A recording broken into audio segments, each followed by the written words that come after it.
Hi girls, आप सबका MA previous home science में स्वागत है।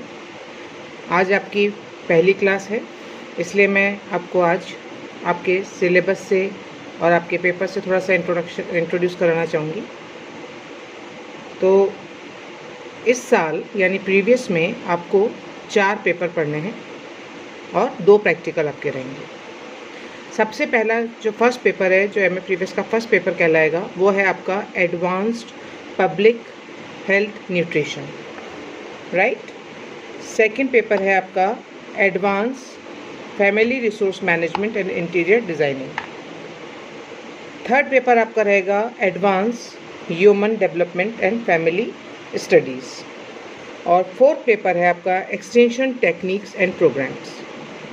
ये जो चारों पेपर हैं, ये काफ़ी कुछ आपके ग्रेजुएशन लेवल पे जो आपने होम साइंस में पढ़ा है उसी पर बेस्ड हैं, लेकिन ये सब आपकी एडवांस स्टडी होगी उन सभी सब्जेक्ट्स के अंदर। इसी के साथ में 2 प्रैक्टिकल रहेंगे आपके। एक आपका होगा फर्स्ट पेपर से related public health and nutrition, और दूसरा होगा आपका सेकेंड पेपर से रिलेटेड इंटीरियर डिज़ाइनिंग। इसमें आपका जो फर्स्ट पेपर है एडवांस पब्लिक हेल्थ न्यूट्रिशन, ये पेपर आपका मैं लूँगी, मैं आपको इस पेपर को पढ़ाऊँगी। और इसका अगर हम सिलेबस का जिक्र करें तो इसमें आपको, जैसा अभी तक आपका चलता है, पूरे सिलेबस को 3 यूनिट्स के अंदर, 3 इकाइयों के अंदर बांटा गया है। और इसमें जो आपका फर्स्ट यूनिट है, इसमें आपका सारा इंट्रोडक्शन टू न्यूट्रिशन से रिलेटेड आपका मटेरियल आपको इसमें पढ़ने को मिलेगा। जैसे आपका फर्स्ट चैप्टर मैं आपको बता दूं कि role of food and nutrients in relation to health and disease of individual, यानी किसी भी व्यक्ति के बीमारी और स्वास्थ्य में भोजन का और पोषण का क्या संबंध है, ये आप उसको जानने को मिलेगा। इसी प्रकार से आपको इसी यूनिट में हम ये जानेंगे कि फॉर्मेशन ऑफ आरडीए, यानी हम रिकमेंडेड डाइटरी अलाउंसेस या प्रस्तावित दैनिक आवश्यकताएं हम कैसे तय करते हैं, मिनिमम न्यूट्रिशनल रिक्वायरमेंट्स क्या हैं, उनको असेसमेंट करने के मेथड्स क्या हैं, जिससे कि हम मिनिमम न्यूट्रिशनल रिक्वायरमेंट व्यक्ति की पूरी कर सकें। इसी प्रकार dietary guidelines in reference to man and women. तीसरा जो चैप्टर है आपका, इसमें रहेगा गेरियाट्रिक्स का, जिसे हम बोलते हैं ज़रावस्था। आजकल बुढ़ापा शब्दकोश से हटने लगा है और इसके स्थान ले लिया है गेरियाट्रिक्स ने। तो ये है एजिंग प्रोसेस, यानी कि उम्र का बढ़ना। इसी के साथ में इस अवस्था में होने वाले आपके फिजियोलॉजिकल और बायोकेमिकल चेंजेस और बॉडी कंपोजिशन चेंजेस आप इस चैप्टर के अंदर पढ़ेंगे। इसी प्रकार से इसी अवस्था में, यानी ज़रावस्था में, न्यूट्रिशनल रिक्वायरमेंट और डाइटरी मैनेजमेंट हम कैसे करें ताकि हम उस व्यक्ति की पोषणिक आवश्यकताओं को पूरा कर सकें, इसके बारे में जानकारी प्राप्त करेंगे।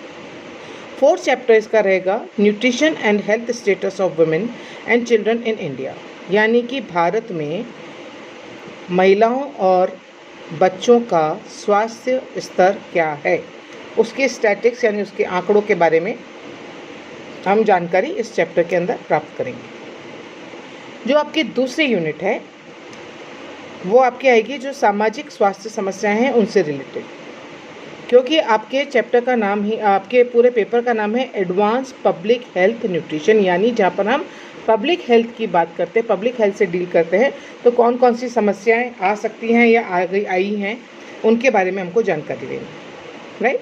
तो इसके अंदर हम क्या करेंगे, देखिए, historical background, prevalence, etiology, biochemical, clinical manifestation and preventive and therapeutic measures for the following nutritional disorder, यानी ऐतिहासिक पृष्ठभूमि, उसका प्रसार, उसके कारण, जैव रासायनिक, नैदानिक, प्रत्यक्षीकरण, बचाव और रोगोपचार के बारे में, जो नीचे मैं आपको बता रही हूँ कौन कौन से न्यूट्रिशनल डिसऑर्डर है, पौष्टिक अव्यवस्थाएं हैं, उसमें हमको इन सब बातों का पता करना। सबसे पहला इसमें है प्रोटीन एनर्जी माल न्यूट्रिशन या PEM, दूसरा है न्यूट्रिशनल एनीमिया, तीसरा है vital A deficiency, vitamin A deficiency, चौथा है इसमें रिकेट्स एंड ऑस्टियोमलेशिया, आप लोगों को मालूम है, जो कि विटामिन कैल्शियम की कमी से होता है, मिनरल्स की कमी से। तो जब बच्चों में होता है तो हम इसको रिकेट्स बोलते हैं, और जब बड़ों में होता है उसको बोलते हैं ऑस्टियोमलेशिया।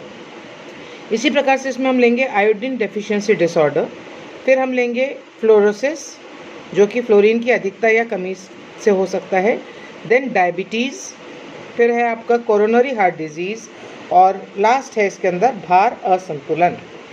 ठीक है, तो ये आपका फर्स्ट चैप्टर रहेगा। तो इन सारे जो पोषणिक अव्यवस्थाएं हैं उनके बारे में डिटेल जानकारी हम इस यूनिट के इस चैप्टर में प्राप्त करेंगे।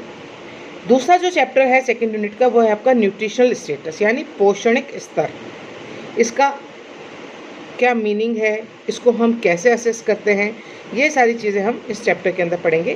तो इसमें nutritional objectives and importance of nutritional status of individual and population, यानी हम जनता के बारे में बात करेंगे और एक व्यक्तिगत भी बात करेंगे। इसी प्रकार से जो सेकंड चैप्टर है, इसी का जो बी पार्ट है सेकंड चैप्टर का, that is nutritional assessment methods direct and indirect, यानी पोषणिक स्तर को जांचने के तरीकों में प्रत्यक्ष और अप्रत्यक्ष तरीके। और डायरेक्ट के अंदर जैसे हम बात करेंगे शरीर मिति या एंथ्रोपोमेट्री की, क्लिनिकल साइन एंड सिम्टम्स की, यानी जो आपके क्लिनिकल चिन्ह और लक्षण हैं उनके बारे में बात करेंगे। इसी प्रकार से जैव रासायनिक जो तरीका है उससे हम बात करेंगे, और जैव भौतिकी से बात करेंगे। ये सारे जो हैं वो डायरेक्ट या प्रत्यक्ष मेथड कहलाते हैं न्यूट्रिशनल असेसमेंट के। और इनडायरेक्ट मेथड्स क्या हैं? डाइटरी सर्वे यानी आहारी सर्वेक्षण हम इसके अंदर करेंगे। वाइटल स्टैटिक्स यानी सांख्यिकी के आधार पर हम इसको जानेंगे। इसी प्रकार से ecological and socio economic factors के बारे में भी हम इसी चैप्टर के अंदर जानेंगे। तीसरा जो आपकी इकाई है, थर्ड इकाई है, उसमें हम बात करेंगे सबसे पहले special and novel foods. Special और नोवेल फूड्स क्या होते हैं? जो विशेष प्रकार के आहार हैं और जो हम विशेष प्रकार के व्यक्तियों को देते हैं, जैसे अंतरिक्ष के यात्री हैं या युद्ध के समय जो जाते हैं उनके बारे में, या पर्वतारोहण के समय में। तो उस प्रकार का कैसा फूड होता है जो लाइट वेट हो सकता है, टेस्टी होना चाहिए, वॉल्यूम में कम होना चाहिए ताकि वो आराम से बहुत दिनों का ले जा सके। इसी प्रकार से न्यूट्रास्यूटिकल्स यानी जो पोषक तत्वों और कुछ केमिकल से मिलकर जो बनाए गए हैं, जो पैथोलॉजी के इसमें जितनी भी दवाइयाँ होती है, रासायनिक पदार्थ होते हैं, उनसे मिलकर जो बनाए जाते हैं उनको न्यूट्रास्यूटिकल्स बोलते हैं। और ऑर्गेनिक फूड्स जो कार्बनिक पदार्थ हैं, ऑर्गेनिक पदार्थ यानी आजकल बहुत चला है ऑर्गेनिक की बात हम करते हैं, ऑर्गेनिक फार्मिंग, जिसमें हम रसायनों को हम थोड़ा सा दूर रखते हैं और प्रकृति की तरफ ज़्यादा हम जाते हैं और प्रकृति से प्राप्त खाद्य पदार्थों की जानकारी हम इस चैप्टर के अंदर लेंगे। इसी प्रकार से इसमें आएगा आपका effect of fast and junk foods, यानी हम सब जानते हैं फास्ट फूड का और जंक फूड का आजकल चलन बहुत ज़्यादा बढ़ गया है। आसानी से उपलब्ध होने में के कारण, जल्दी मिल जाने के कारण, सस्ता मिल जाने के कारण, तैयार मिल जाने के कारण, बहुत सारे ऐसे कारण जिनकी वजह से हम इनका उपयोग ज़्यादा करने लगे हैं। तो इनका क्या इफेक्ट है, लेकिन हम इफेक्ट हमारे स्वास्थ्य पर क्या पड़ता है, अच्छा पड़ता है, बुरा पड़ता है, ये हम इस चैप्टर के अंदर पढ़ेंगे। इसी प्रकार से elementary knowledge of genetically modified foods, यानी जिन फूड्स को या जिन खाद्य पदार्थों के जीन्स को हम परिवर्तित करते हैं उनके बारे में भी हम प्राथमिक जानकारी प्राप्त करेंगे। जैसे अगर आपको पता हो तो कुछ समय पहले तक हम टमाटर को खटाई के रूप में प्रयोग करते थे, और टमाटर कैसे आते? गोल आते थे, हरे, थोड़े से हरे पीले लाल से होते थे और खट्टे होते थे, तो हम उसको खटाई के तरह प्रयोग करते थे। लेकिन जो कृषि वैज्ञानिक हैं उन लोगों ने इसके जीन्स में परिवर्तन करके आपको कैसे टमाटर देने शुरू कर दिए, लाल रंग के होंगे, बड़े होंगे, गूदेदार होंगे और मीठे होंगे, तो वो फ्रूट्स में आने लगा, काउंट करते हैं हमको।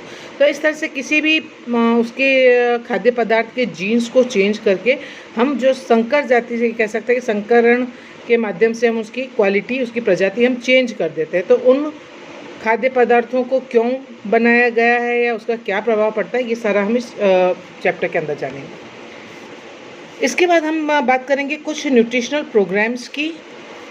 तो nutrition related policies and programs यानी पोषण से संबंध।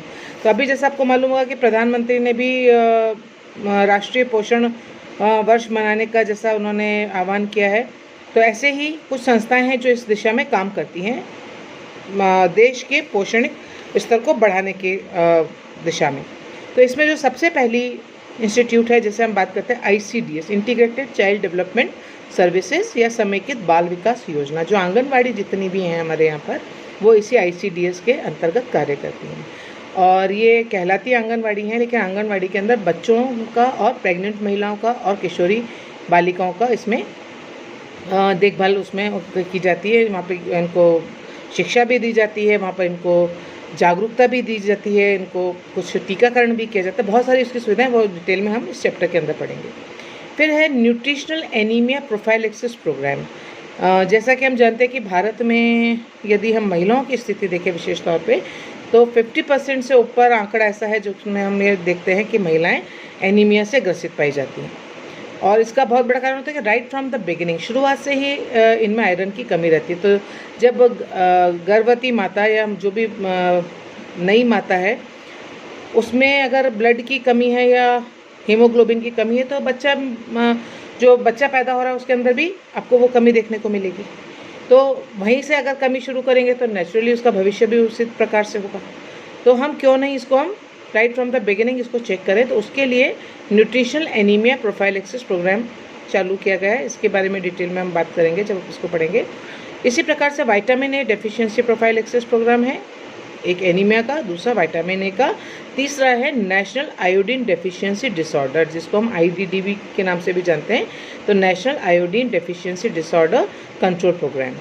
और लास्ट में है इसमें मिड डे मील प्रोग्राम। आप सबको मालूम है जितने भी राजकीय विद्यालय हैं वहाँ पे 10th क्लास तक जो है मध्याह्न के समय, जिसको हम ब्रेक कहते हैं, भोजन अवकाश के समय में मील जो है वो आपका भोजन है वो विद्यालय से उपलब्ध कराया जाता है। उसके अंदर वैरायटी है, क्या प्रोग्राम है, उसकी डिटेल्स हम जब इस चैप्टर को पढ़ेंगे तब बात करेंगे। और लास्ट चैप्टर आपका रहेगा nutritional researches in India and contribution of pioneers, यानी कि भारत में न्यूट्रिशन की दिशा में क्या क्या रिसर्चेज हो रही हैं और उसका क्या योगदान है भारत के भविष्य को बनाने में, इसके बारे में हम बात करेंगे। तो ये आपका फर्स्ट पेपर रहेगा जिसका पूरा सिलेबस मैंने आपके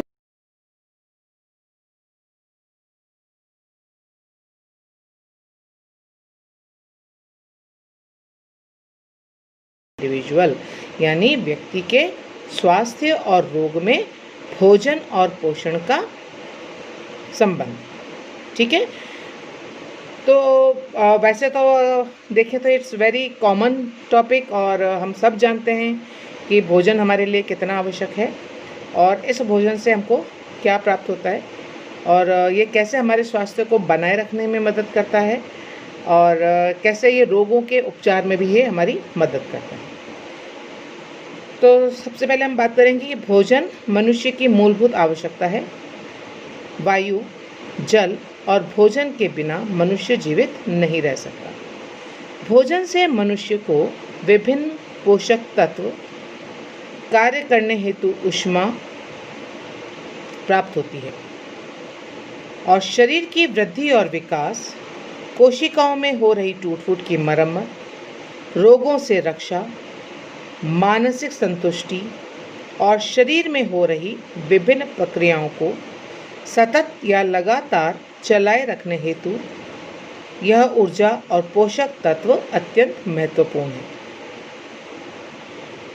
जैसे अभी आपने देखा है कि कोरोना का समय चल रहा है, कोविड-19 का समय चल रहा है और ऐसे में घरों में तो बात हो ही रही है, लेकिन डॉक्टर्स भी हमको यही कह रहे हैं कि आप अपनी इम्यूनिटी को बढ़ाइए, है ना, यानी अपनी प्रतिरोधक क्षमता को आप बढ़ाइए ताकि आपके ऊपर इस वायरस का प्रभाव कम से कम या ना हो। तो इसके लिए वो क्या कर रहे हैं, जितने भी जो भोज्य पदार्थ है उनका सहारा लेने को कह रहे हैं कि आप अपने भोजन में उन चीज़ों का समावेश करिए जो कि आपकी इम्यूनिटी को बढ़ाते हों या अपनी पोषक तत्वों को ऐसे पोषक तत्व लीजिए जो आपकी प्रतिरोधक क्षमता को बढ़ाते हैं। और इसमें जैसे आपने सुना होगा कि आपको काढ़ा लेने के लिए कहा जा रहा है, गुड़ लेने के लिए कहा जा रहा है, हल्दी लेने के लिए कहा जा रहा है, दूध लेने के लिए कहा जा रहा है। तो ये सारी चीज़ें ऐसी जो आपको इम्यूनिटी बूस्टर्स कहला रही हैं, है ना। इसमें बहुत सारी चीज़ों का जिक्र हम आगे भी करेंगे, लेकिन कहने का ये अर्थ है कि हम यहाँ से ही शुरुआत कर सकते हैं कि भोज्य पदार्थों का हमारे आहार में या हमारे स्वास्थ्य को बनाए रखने के लिए और स्वास्थ्य को बढ़ाने के लिए क्या इसकी भूमिका हो सकती है। तो भोज्य पदार्थों को विभिन्न वर्गों में बांटने पर ये अनाज, दालें, सब्जी, फल, तिलहन, सूखे मेवे, मांस, मछली, अंडे, दूध और दूध से बने पदार्थ, मसाले, वसीय पदार्थ, शर्करा समूह आदि के रूप में हमारे भोजन में सम्मिलित रहते हैं। यह सभी खाद्य पदार्थ संगठन एवं संरचना में एक दूसरे से भिन्न होते हैं। उपयोग की अवस्था में लाने के लिए इन भोज्य पदार्थों को परिष्करण, प्रसंस्करण और पकाने की कई प्रक्रियाओं से गुजरना होता है, जिससे इन पदार्थों में संगठनात्मक, संरचनात्मक और पौष्टिकता संबंधी परिवर्तन होते हैं।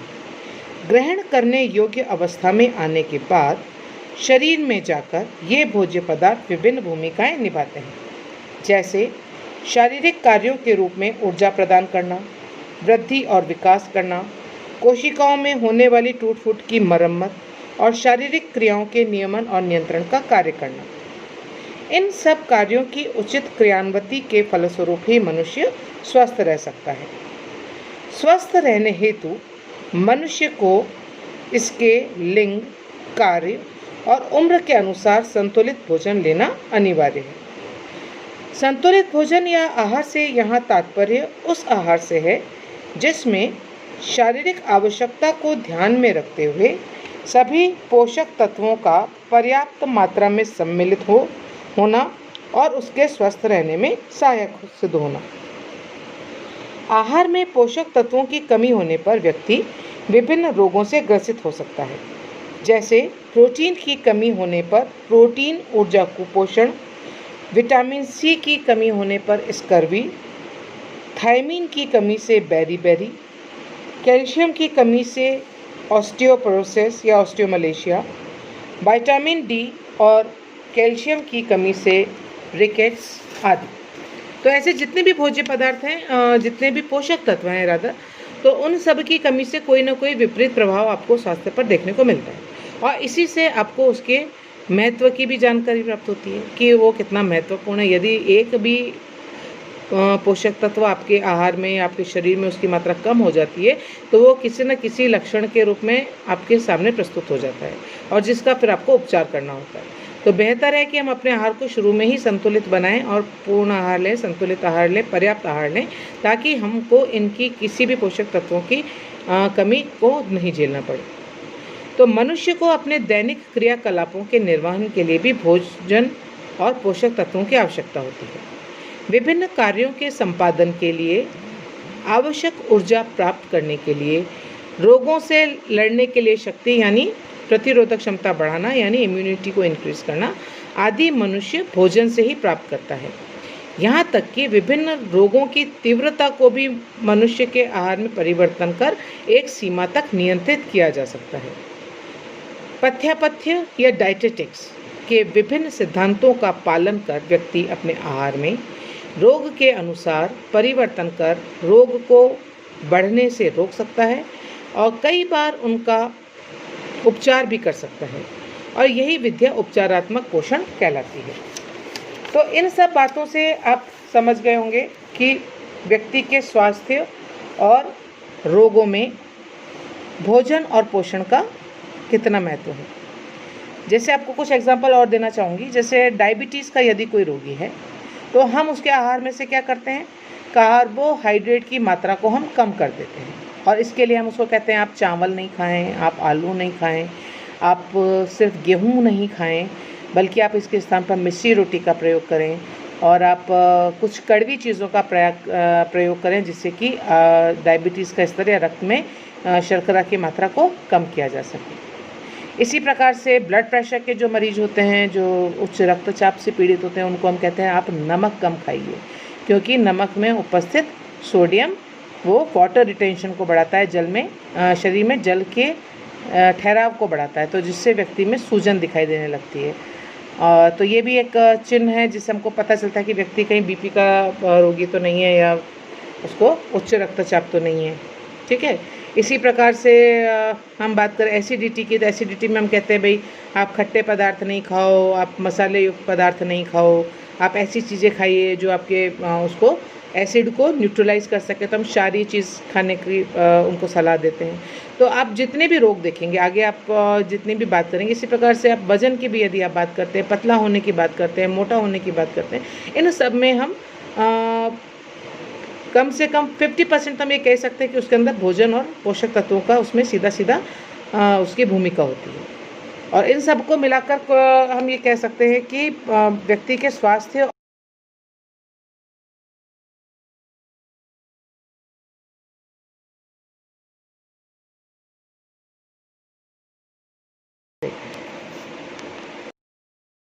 और भी एग्जाम्पल के माध्यम से इसको आप एक्सप्लेन कर सकते हैं। और एक बहुत अच्छा विषय है, और आज करंट समय में जब हम कोविड-19 के इस दौर से गुजर रहे हैं, वहाँ पर तो ये बात सीधे सीधे हिट करती है कि भोजन का या इम्यूनिटी बूस्टर्स की हम सीधे सीधे डायरेक्ट बात करें तो इम्यूनिटी बूस्टर्स जितने भी हैं उन सबको हम इन खाद्य पदार्थों से और इन खाद्य पदार्थों में उपस्थित पोषक तत्वों के उपस्थिति के आधार पर ही हम ये कह पा रहे हैं कि आप यदि अपनी प्रतिरोधक क्षमता को बढ़ा लेंगे तो आप इस रोग से बच पाएंगे और इसका आप सामना कर पाएंगे। Thank you.